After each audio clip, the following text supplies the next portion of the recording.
morning, ladies and gentlemen. Thank you for spending time with us this morning. I'm glad to see so many of you here spending time talking to us, talking to everyone, interacting about one thing in common, that is GIS technology. And today, I'm here to share with you an important study that we have just done together with the government of Malaysia. So that is our local government benchmark study that we rolled out sometime middle of this year. And I'm here to give you a snapshot of what we have achieved. Every one of us who live in the city have a dream. We want to live in the city that we like, that we love, and a city that we want to live and work and play at the same time. But in the meantime, while the city is growing, and it's getting more and more complex and more difficult, to run the operation of the city. And I'm sure our local government authorities will agree to this. And when the city is growing, what else is growing and that is close to GIS? We are talking about data. On the screen here, you can see data is power. And I remember just now our SAG award winner, Pages, said this: data is king. And data, there are two elements of it that is very close to GIS technology. And we are looking at location and time. And when nowadays, with technology getting more and more complex and getting more and more advanced, we pick up a lot of data. And all these data that come with location and time, actually we can use them, with GIS technology and to help local authorities to run the city better and smarter, more efficient and more effective and safer. Hence, a lot of cities came up with their own plan, their own concept as how they want to run the city smarter using all this data. And in Malaysia, it is our dream. It is a dream of Esri Malaysia to come out, with a concept that we can, use in Malaysia, something unique to Malaysia, and something that all Malaysians, everybody in the room here, want to see us helping, the cities create a dream city using our GIS technology.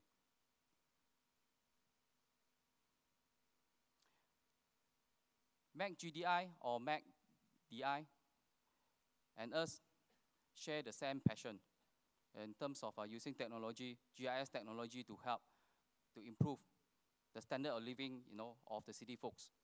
So it was very natural that we joined forces to put the study together.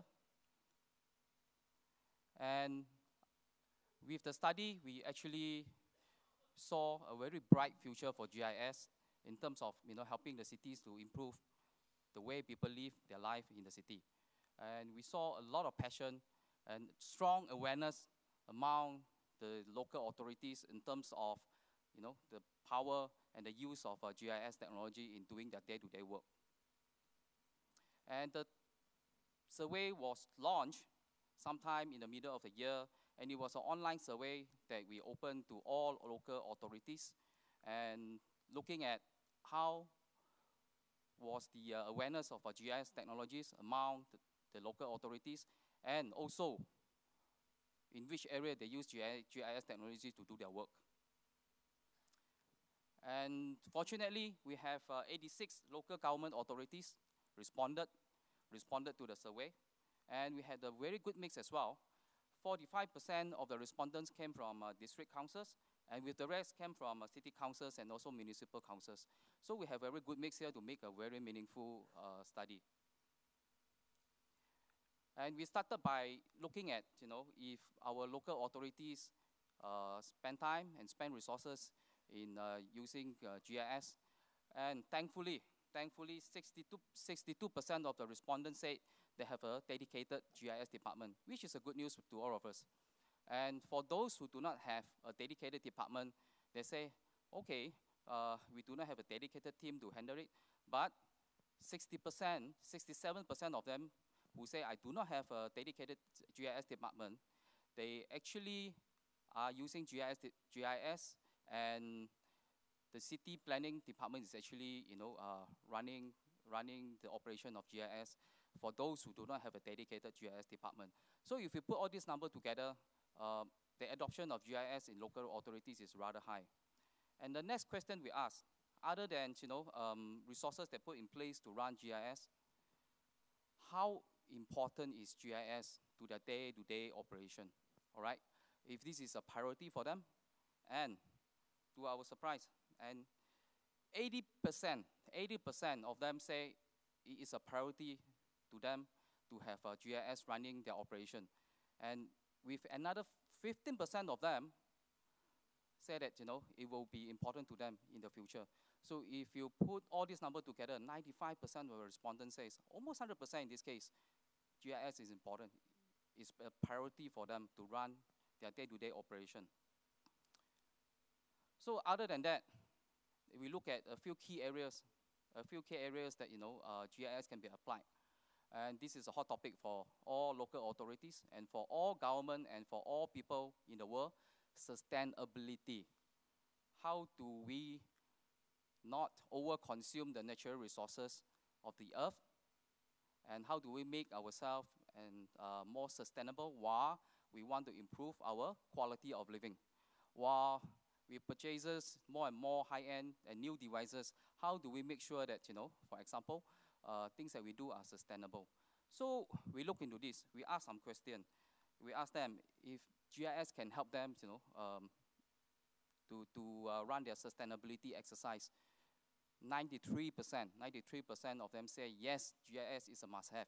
They must have GIS to make their city sustainable, which is really an interesting finding for us. And 75% of them who say yes, they use it for planning, and more than half of them actually use it for environmental analysis. So what I'm trying to say here is that GIS is being widely adopted in the local authorities, not just for planning, which most people may perceive GIS is just for planning, but it is not. Nowadays, GIS technology is also good at environmental analysis, something that they can help cities plan their future. All right, another hot topic, safe communities. All right, so the city folks, what they want is that they want to live without fear in cities, and it's not that our cities are in problem, having a lot of crime, but it's something that people do ongoingly to make sure that our cities are safe. And when we ask them, do you use GIS technology to safeguard your city? We have 98% of them say yes. Almost 100% of them say yes, we need GIS technology to help safeguard our cities. So that is something really encouraging for us, really encouraging. Next area of our usage model, something that we can actually do with GIS technology. Some of you may not be aware of this, crowdsourcing. So what is crowdsourcing? Things that we do every day. Okay, social media, uploading information, uploading data, and some of us even have a mobile app that help us to upload data. So all this data can be really useful for the local authorities to analyze what is going on and help them with planning, so on and so forth. And 63% of the respondents think that crowdsourcing is important for emergency management and responsive activities. The last area of our usage model that we actually ask a question is about smart city. Okay, in a smart city is about how local authorities interact and engage with its citizens to make the city smarter. The city doesn't get smarter because the citizens do not talk to the local authorities. The city will get smarter when everybody is working together, exchanging data to make the city smarter. So in this case, 93% of our local authorities, 93%, that is a very high number, think that GIS will help them to engage with the citizens a lot better. And our local government benchmark study is actually now available for you to register and ask for a copy, and this is the link, esrimalaysia.com.my/study. For those of you who want to get a free copy with more details than what I can tell you today, also with 20 case studies information that can help you to understand how GIS is being used in other countries, in other local authorities. Please register by going into this link. And also, please spend some time with us today, afternoon 3:15 at level 4. We will have a breakout session to allow those who are interested to interact and exchange ideas and help us find more ideas about how do we use GIS to build our dream cities. Thank you.